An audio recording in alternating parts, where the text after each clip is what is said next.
नमस्कार मित्रांनो, गुढीपाडव्याला गुढी कशी तयार करावी जाणून घ्या मंत्र आणि गुढी उतरवण्याची वेळ.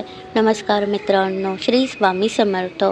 उद्या गुढीपाडवा आहे, त्यामुळे त्या निमित्ताने गुढी कशी उभारावी आणि त्यासाठी कोणता श्लोक पठण करावा हे जाणून घ्या आजच्या व्हिडिओच्या माध्यमातून. हिंदू धर्मशास्त्राप्रमाणे गुढी उभारणे हे केवळ परंपरेचे प्रतीक नसून ते विजय आणि समृद्धीचे लक्षण मानले जाते. गुढी उभारण्याची योग्य पद्धत आणि शास्त्र याप्रमाणे. या संदर्भात ज्योतिषाचार्य डॉक्टर भूषण ज्योतिर्विद यांनी महत्त्वाची माहिती दिली आहे.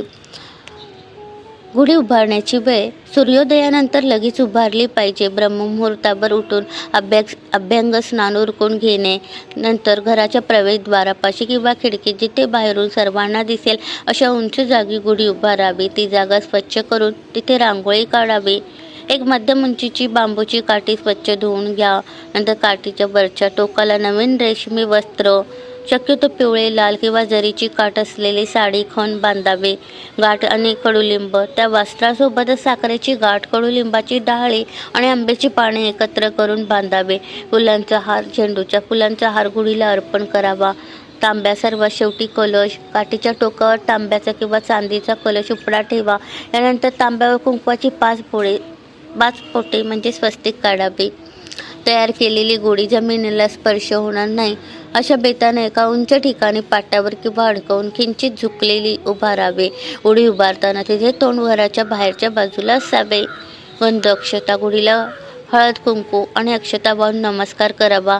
गुढीला गुळ, खोबरे किंवा श्रीखंडपुरीचा नैवेद्य दाखवावा. तेव्हा प्रार्थना करावी, हे ब्रह्मदेवा, हे विष्णू, हे नवीन वर्ष आम्हाला आरोग्यदायी आणि सुख समृद्धीचे जावे अशी प्रार्थना करावी. कडुलिंबाचे सेवन करावे. गुढी उभारल्यानंतर घरातील सर्वांनी कडुलिंबाची पाने, जिरे, ओवा, हिंग, मीठ आणि गूळ एकत्र करून त्याचे चाटण करावे. हे आरोग्यासाठी उत्तम मानले जाते आणि जीवनातील सुखदुःखांचा समतोल राखण्याचे प्रतीक आहे. गुढी उतरवण्याची वेळ सूर्यास्ताच्या वेळी पुन्हा गुढीला हळद कुंकू वाहून आणि प्रार्थना करून ती सन्मानाने खाली उतरवावे. गुढीवरची साखरेच्या गाठी सर्वांना प्रसाद म्हणून वाटावे. या वर्षी गुढीपाडवा 19 मार्चला आहे. गुढी उभारताना मुख्य मंत्र म्हणजे ब्रह्मध्वज. नमस्ते गुढीला ब्रह्मध्वज असेही म्हणतात. तिची स्थापना करताना हे श्लोक बोलावेत. नमस्ते ब्रह्मरूपाय विष्णुरूपाय ते नमः. नमस्ते सर्वदेवाना इस्पितार्थप्रदायक. हा मंत्र बोलावा. संकल्पाचा मंत्र. पूजा सुरू करण्यापूर्वी हातामध्ये अक्षता आणि पाणी घेऊन हा छोटा संकल्प सोडू शकता. ओम विष्णु विष्णु विष्णु हा श्रीमद् भगवतो महापुरुषस्य विष्णुराज्ञया प्रवर्तमानस्य अद्य ब्रह्मणो द्वितीये परार्धे अस्मिन् वर्तमाने रौद्र नाम संवत्सरे चैत्रमासे शुक्लपक्षे प्रतिपदयादितो मम गृह शांती आरोग्य ऐश्वर्य प्राप्त्यर्थ ब्रह्मध्वज पूजनम अहम करिष्ये. कडुलिंबाचा प्रसाद घेतानाचा श्लोक. गुढीपाडव्याला कडुलिंबाची पाने खाणे आरोग्यदायी मानले जाते. तो प्रसाद ग्रहण करताना हा मंत्र म्हटला जातो.